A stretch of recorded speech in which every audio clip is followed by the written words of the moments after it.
ఎవరికీ తెలియదు ఎట్లా అనిపించిందో. అందరికీ ఆశ్చర్యం. అందరూ అదే అడుగుతారు, మీకు ఎట్లాంటి అనిపించిందని. बाबा के प्रथम दर्शन से पता नहीं क्यों सिर्फ मुझे ही नहीं बल्कि पूरे परिवार को उनके दिव्य प्रेम का महसूस हुआ। बचपन में मैं माँ के सामने रहते हुए भी मुझे माँ चाहिए कहते कहते जोर शोर से फफक कर रोया करती थी।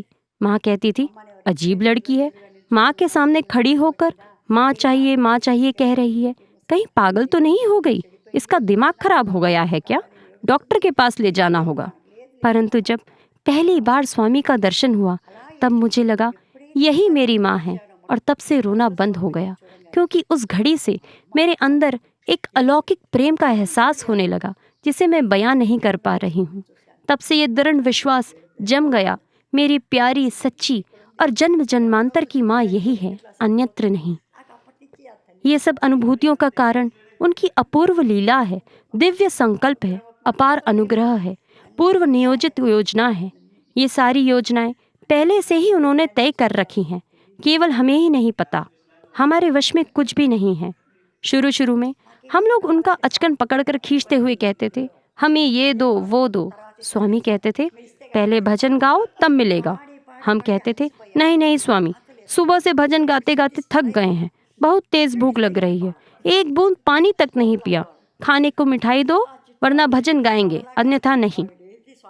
हमारी जिद के आगे स्वामी नरम पड़ जाते थे और प्यार से झिड़कते हुए कहते थे, भूख लगी है, एक ही रट लगा कर इस चित्रावती नदी के किनारे भेड़िए की तरह जान के पीछे पड़ गए हो तुम लोग। और बालू में से कुछ न कुछ मिठाई सृजन करके देते थे।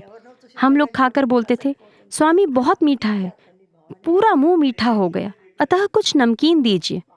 ठीक है कहकर गर्मा गर्म वड़ा निकाल कर देते थे। हर रोज कुछ ना कुछ मीठा और नमकीन देते थे। रोज का यह नियम बन गया, कुछ खाने को मिला तो गाएंगे, नहीं तो नहीं मिला तो हड़ताल। प्रतिदिन हम कई बार चरण स्पर्श करते थे। रात दिन स्वामी के पास किसी न किसी बहाने आते जाते चरण स्पर्श कर लेते थे। फिर भी रात को सोने के पहले स्वामी खड़े होकर अपने दोनों पैरों को एक साथ जोड़कर सबको आवाज देकर बुलाते थे और पाद नमस्कार करने को कहते थे, और हम लोग सर खुजलाते थे। अब क्यों स्वामी, सुबह से अभी तक न जाने कितनी बार पाद नमस्कार कर चुके हैं, फिर करना होगा। स्वामी कहते थे, अभी नहीं, बाद में तुम्हें पता चलेगा यह अवसर कितना दुर्लभ हो जाएगा।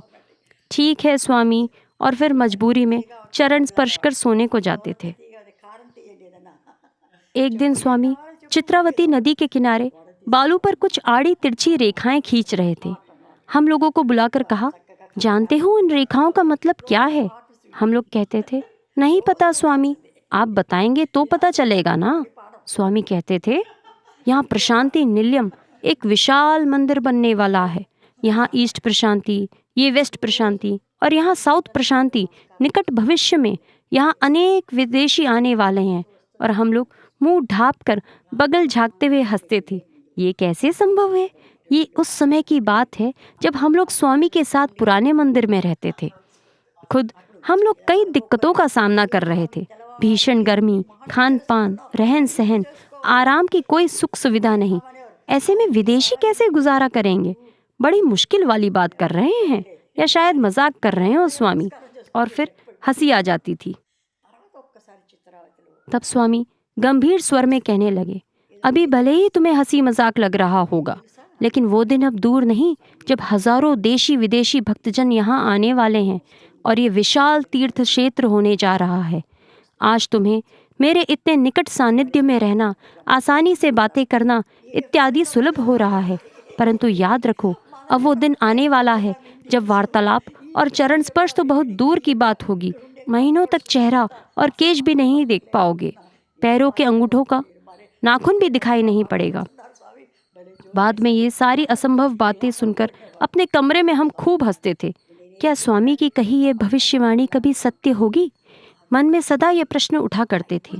परंतु आज हम सब देख रहे हैं, सालों पुरानी कही स्वामी की बातें अक्षरशः संपूर्णतः सत्य सत्य और सत्य ही साबित हुई हैं। आप और हम हजारों भक्त प्रत्यक्षदर्शी हैं, साक्षी हैं।